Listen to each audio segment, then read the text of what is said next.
కొడుకు పెళ్ళవుతుంటే ఎవరైనా సంతోషపడతారు. కానీ ఒకనాటి తమిళ హీరో నెపోలియన్ మాత్రం కొడుకు పెళ్లి ముగిసే వరకు ఏడుస్తూనే ఉన్నారు. అది కూడా తన కొడుకు పెళ్లికి. ఏ తండ్రికైనా పెద్ద కొడుకంటే కాస్త ప్రేమ ఎక్కువగా ఉంటుంది. కానీ నెపోలియన్కు మాత్రం ప్రాణం.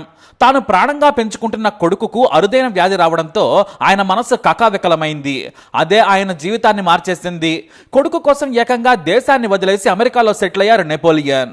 ఆ ఇన్స్పైరింగ్ స్టోరీ ఖచ్చితంగా చూడాలి. నెపోలియన్ అసలు పేరు కుమరేసన్ దొరైస్వామి. తిరుచిరాపల్లిలో పుట్టారాయన.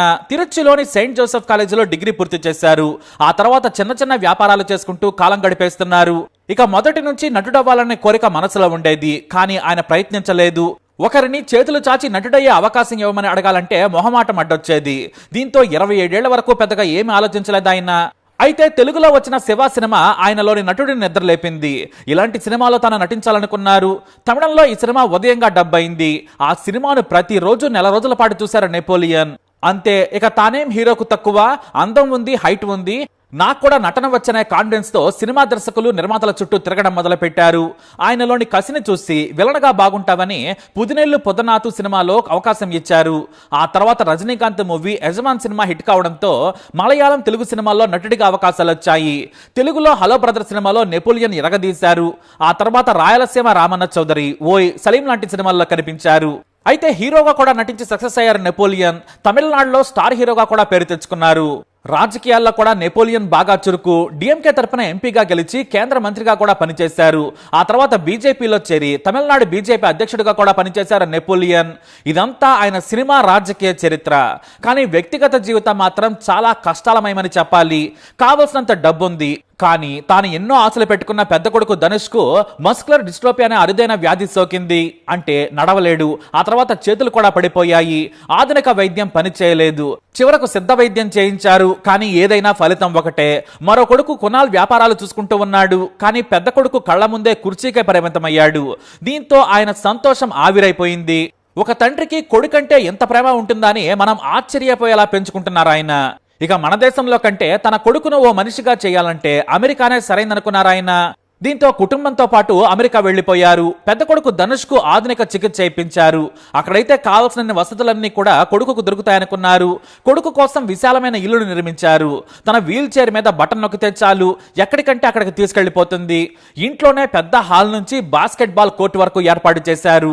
సినిమా థియేటర్ నుంచి స్విమ్మింగ్ పూల్ వరకు ఒకటేమిటి, సర్వస్వం అందులో ఉన్నాయి.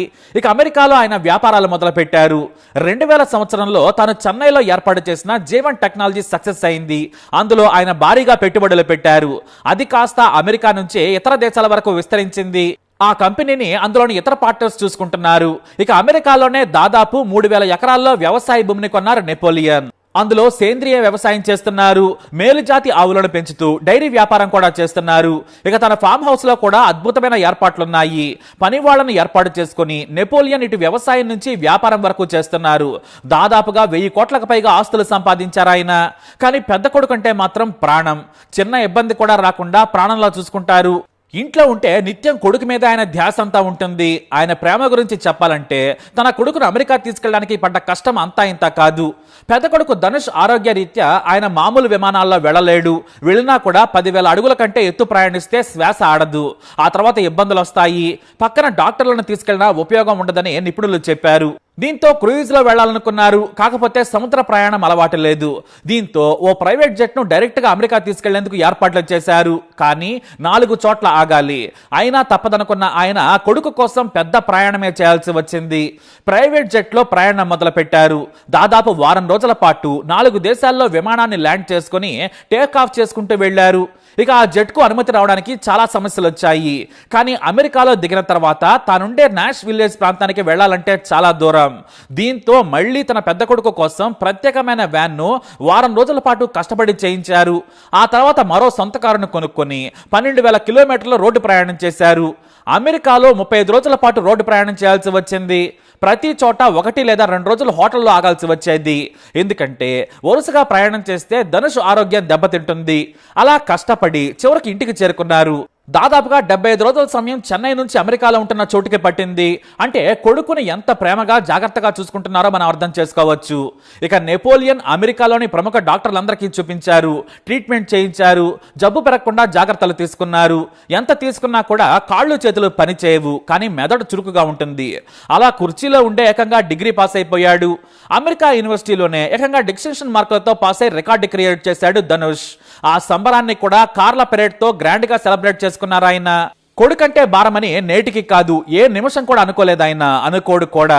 ఇక అమెరికాలో జీవితం బాగానే ఉంది, కానీ నేను లేకుంటే ఎలా, ఇదే ఆయనలోని బాధ. ఈ సమయంలోనే తమకు తెలిసిన దగ్గర బంధువుల అమ్మాయి తాను ధనుష్ను పెళ్లి చేసుకుంటానని ముందుకొచ్చారు. అతనితో నేను పిల్లల్ని కూడా కంటాను, ప్రాణంగా చూసుకుంటానని హామీ ఇచ్చింది. అంతే, ఆ మాట విని కన్నీటి పర్యంతమై ఆ అమ్మాయిని హత్తుకున్నాడు నెపోలియన్. నువ్వు నాకు కోడలివి కాదు తల్లి, కూతురితో సమానం. నిన్ను కూడా నా కంఠంలో ప్రాణం ఉన్నంత వరకు ధనుష్తో సమానంగా చూసుకుంటాను, నీకు ఏ కష్టం రాకుండా చూసుకుంటానని మాటిచ్చాడు. ఆ పెళ్లి కూతురి పేరు అక్షయ. తమ కొడుకు పెళ్లి మలేషియాలో గ్రాండ్ గా చేయాలనుకున్నారు ఆయన, కానీ మళ్ళీ అక్కడ ప్రయాణం ఇబ్బందులు ఎదురయ్యాయి. కానీ జపాన్ ఎయిర్లైన్స్ ఒకటి ఇలాంటి వారి కోసం ప్రత్యేకమైన విమానాలు నడుపుతుందని తెలుసుకొని ధనుష్ కోసం ఏకంగా స్పెషల్ ఫ్లైట్ ను బుక్ చేసి జపాన్ తీసుకొచ్చారు. ఆ తర్వాత జపాన్ లో పెళ్లిని గ్రాండ్ గా చేశారు. ఈ వేడుకకు కోలీవుడ్ హీరోలు, హీరోయిన్లు, పాత తరం నెపోలియన్ స్నేహితులు ఎంతో మంది వచ్చారు. శరత్ కుమార్ దంపతుల నుంచి కార్తీ వరకు ఎంతో మంది హాజరయ్యారు. ఖుష్బూ మీనా కూడా జపాన్ వచ్చి నెపోలియన్ కొడుకుని కోడల్ని ఆశీర్వదించారు. ఈ పెళ్లి కోసం కోట్ల రూపాయలు ఖర్చు చేశారు. బంధువుల నుంచి స్నేహితుల వరకు వందల గదులను స్టార్ హోటల్లో బుక్ చేశారు. ఇక తమిళ స్టైల్లో హిందూ వివాహ పద్ధతిలో పెళ్లి చేసేందుకు పూజారులను పిలిపించారు. వంట సామాగ్రిని కూడా చెన్నై నుంచి తీసుకొచ్చి వందల రకాల వంటలను అతిథులకు వడ్డించారు నెపోలియన్. అయితే ధనుష్ పెళ్లిని చూసి కన్నీటి పర్యంతమయ్యారు నెపోలియన్. కొడుకును గట్టిగా ముద్దు పెట్టుకున్నారు. మరోవైపు కొడుకు పెళ్లిని చూసి తల్లి సంతోషంగా ఉంటే నెపోలియన్ మాత్రం కన్నీటిని ఆపుకోలేక తుడుచుకుంటూనే ఉన్నారు. చివరకు పెళ్లి ముగిసిన తర్వాత కింద పడిపోయి గొక్క పెట్టి ఏడ్చారు ఆయన. కొడుకును కోడలిని హత్తుకొని సంతోషంతో ఏడ్చేశారు. పెళ్లి తర్వాత బంధువులకు, పెళ్లికి హాజరైన వారందరికీ కూడా తన కొడుకు కోసం తయారు చేయించిన ప్రత్యేకమైన వీడియోను చూపించి మరోసారి ఏడ్చారు. ఇలాంటి కష్టాలు రావద్దు, కానీ నా కొడుకుకే ఇంతటి కష్టం వచ్చిందని మళ్లీ పాత రోజులను గుర్తు చేసుకుని ఏడ్చారు. ఎందుకంటే ఇప్పటి వరకు తాను పడుకునే సమయం నుంచి తెల్లారే వరకు నిత్యం చూసుకున్నారు. ఆయన ఇంట్లో ఉంటే రాత్రి నిద్రపోరు, కొడుకు దగ్గరే ఉంటారు, కొడుకును చూసుకుంటూనే ఉంటారు. అంతలా కొడుకుని ప్రేమించారు. ఇక ఆ బాధ్యత కోడలు చూసుకుంటుంది. నేను లేకుంటే నా కొడుకు పరిస్థితి ఇలానే సంతోషంగా ఉంటుందా అనేదే ఆయన భయం. అందుకే ఆయన పెళ్లిలో సంతోషంగా ఉండాల్సిన సమయంలో కుప్పకూలి ఏడ్చారు. చివరకు అందరూ ధైర్యం చెప్పడంతో నెపోలియన్ మళ్లీ సంతోషపడ్డారు. ఇక చెన్నై నుంచి సినిమా హీరోలు శివకార్తికేయన్ నుంచి సత్యరాజ్ వరకు ఎంతమంది వీడియో సందేశాలను పంపించారు. అయితే ఇంత ప్రేమ ఎందుకంటే మాత్రం నెపోలియన్ ఒకటే సమాధానం ఇస్తారు. నేను నా కొడుకు కోసమే బ్రతుకుతున్నాను, నాకు వాడంటే ప్రాణం, నా వల్ల ఈ భూమి మీదకి వచ్చాడు, నా శక్తి మేర నాకు ప్రాణం ఉన్నంత వరకు చూసుకుంటాను. అందుకే ప్రాణం పెట్టి నేను ప్రేమించే దేశాన్ని, ప్రాంతాన్ని, కన్న ఊరిని, తోడబుట్టిన వాళ్ళను వదిలేసి అమెరికా వచ్చాను. అది కేవలం నా కొడుకు కోసమే. ధనుష్ సంతోషంగా ఉంటే చాలు. ఎవరైనా తల్లిదండ్రులకు నేను ఇచ్చే సలహా ఒకటే, మన పిల్లలకు మనం ఆస్తులు ఇవ్వకపోయినా పర్వాలేదు, మంచి ఉద్యోగం, మంచి ఆరోగ్యం ఇవ్వాలి. ఇందుకోసం కష్టపడండి. నేను డబ్బు సంపాదించినా నా కొడుకుకు ఆరోగ్యం ఇవ్వలేదు, కాబట్టి మీరంతా గుర్తుపెట్టుకోండి, మంచి చదువు, మంచి ఆరోగ్యం, ఇదే వారిని జీవితంలో సంతోషంగా ఉంచుతుందని చెబుతారు నెపోలియన్. ఇక పెళ్లి తర్వాత కొడుకు కోడలతో కలిసి చెన్నై వచ్చేందుకు ప్లాన్ చేస్తున్నానని చెప్పారు. అయితే విమాన ప్రయాణం చాలా ఇబ్బందిగా ఉంది. సముద్ర ప్రయాణం అలవాటు చేసేందుకు రోజు క్రూజ్ లో కొంతమేర ప్రయాణం చేయించి వాతావరణం ధనుష్కు అలవాటు అయ్యేలా చేస్తున్నాం. సముద్ర మార్గంలో అయినా కూడా మళ్లీ చెన్నై చేరుకోవాలంటే 75 రోజుల ప్రయాణం తప్పదు. 4 నెలలు భారత్లో ఉండి మళ్లీ అమెరికా రావాలి. నా కొడుకు కోడలికి మన వాళ్ళ ఆశీర్వాదం కావాలి. ఇదే నా కోరికన్నారు నెపోలియన్. ఇంతటి నాన్న ప్రేమను మనం చూసుండొచ్చు, కానీ తాను కూడా ఇంతలా కష్టపడుతూ కంటికి రెప్పలా కాపాడుకుంటున్న నెపోలియన్ అభినందించాల్సిందే. చిన్న విషయానికే విడాకులు తీసుకుంటున్నారు, భార్యను పిల్లల్ని వదిలేస్తున్నారు. పైగా వీటిలో సెలబ్రిటీలు చాలా ముందుంటారు. కానీ నా వల్ల ఈ భూమి మీదకి వచ్చాడు కాబట్టి నేను కంటికి రెప్పలా చూసుకుంటానని కొడుకుకి మాటిచ్చాడు, నెరవేర్చుకున్నాడు. చివరి శ్వాస వరకు అలానే ఉంటానంటున్నాడు నెపోలియన్. మరి నెపోలియన్ గురించి మీరేమంటారు? మీ అభిప్రాయాన్ని కమెంట్ ద్వారా తెలియజేయండి. ఇలాంటి మెసేజెస్ కోసం ఈ వీడియోని లైక్ చేయండి, షేర్ చేయండి, మా ఛానల్ని సబ్స్క్రైబ్ చేసుకోండి.